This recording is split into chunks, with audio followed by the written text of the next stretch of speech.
Right. Hi, I'm LP and you're watching the Introducing series. Hola Elpi, ¿cuál ha sido tu misión como artista? I think my mission as an artist is probably to just connect with people. You know, I feel like that's what this, for me, that's what music requires and is all about. It's the impetus for writing a song. It's the impetus for uh, you know, having a message or whatever you're trying to get across, and a feeling, like to convey a feeling. And I think like I'm just trying to like, you know, commune with people at a show. Like to me, like that's the most important thing. I feel like it's not so much about me being there on stage. I kind of want it to be like a, you know, a conversation in a way. ¿Cuáles han sido tus inspiraciones musicales? So many people, but you know, I tend to err on the side of classic things. You know, I love Roy Orbison. I love Freddie Mercury. I love Jeff Buckley and Led Zeppelin and so many people. I mean, God, I'm spacing on. How could I forget? Who's the biggest French singer ever that I love? La Vie en Rose. Ah, gosh, how do you know? I just spaced. I got nervous.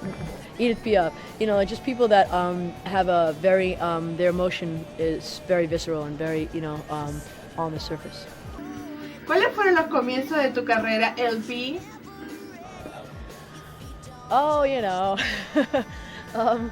it's, you know, it's the thing that gave me the most, I would say, perspective and understanding of where things come from. You know, I think I had a very typical kind of, you know, difficult beginning where I didn't know, you know, I came from a family of lawyers and doctors, and just, you know, it was not like the idea of a career in entertainment was just simply not on the table, really. It was not something that, you know, that I was encouraged to do, and it was like, you know, quite the opposite, you know.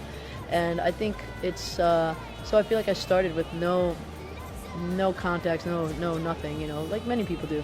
But but even it's a very weird thing to try to get good at something that may or may not pan out, you know, because, you know, I was again brought up by people that, like, you know, you went through a certain amount of school and you got to the next level, you took the test, you did this, and then you became that, and you know. But in entertainment, you could spend your whole life trying to get, you know, put your 10,000 hours in or whatever, and still, you know, luck of the draw. So it was a very, you know, I think I didn't have a plan B. I just kind of went for it. Hola, Alpi. Mi pregunta para ti es, ¿cuáles son las lecciones aprendidas como artista? I think I've definitely learned that one man's trash is another's treasure. I think I've very much learned that, you know, I was, before Lost on You became what it's become, like, you know, to a bunch of people, I was dropped from my label after playing them that song. I feel like you know, I just learned a lot from that, you know, and I like to tell that story because I like to encourage people that have heard no, have had the door slammed in their face, you know, and just encourage them to know that doesn't mean you take the same song and you hawk it around the world for the rest of your life going, why? You know, but to just like keep going and not to get, not to let one person, you know, it's like, you know, finding, I guess, a lover or something like that. You know, you don't fall in love with every single person, you know, something clicks. And, you know, and also just not to force things. I feel like when you have to allow, not to get too hippy-dippy spiritual, but like you have to allow the universe to flow and serve you, and not put confines on it. I think as soon as you do that, you're stopping these possibilities that you may have never thought of. It's kind of cool.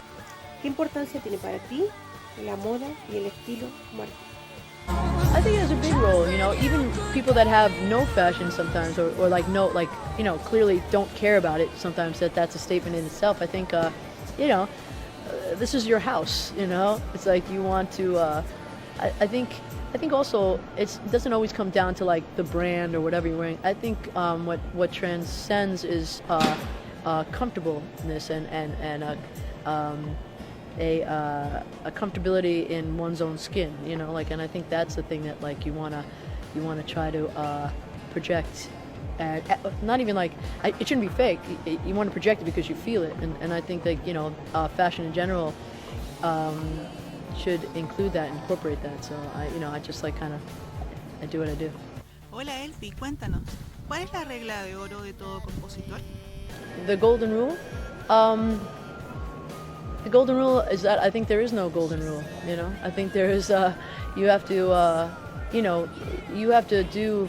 Sometimes you're thinking something seems so outlandish or just not right, and that's the thing, you know. And I think that's what, like, when you hear a song that you're like, wow, I've not heard a song like this before, or an artist like this before, it's usually because it's something that was just so off the cuff that you're like, huh, like, how did that happen? I didn't see that coming. So I think, I'm always, when I go into the studio, whenever I write a song, there's plenty of times where I'm like, oh, I didn't see that coming, and that's what I like to come away with from a session, like that I did something that I don't usually do.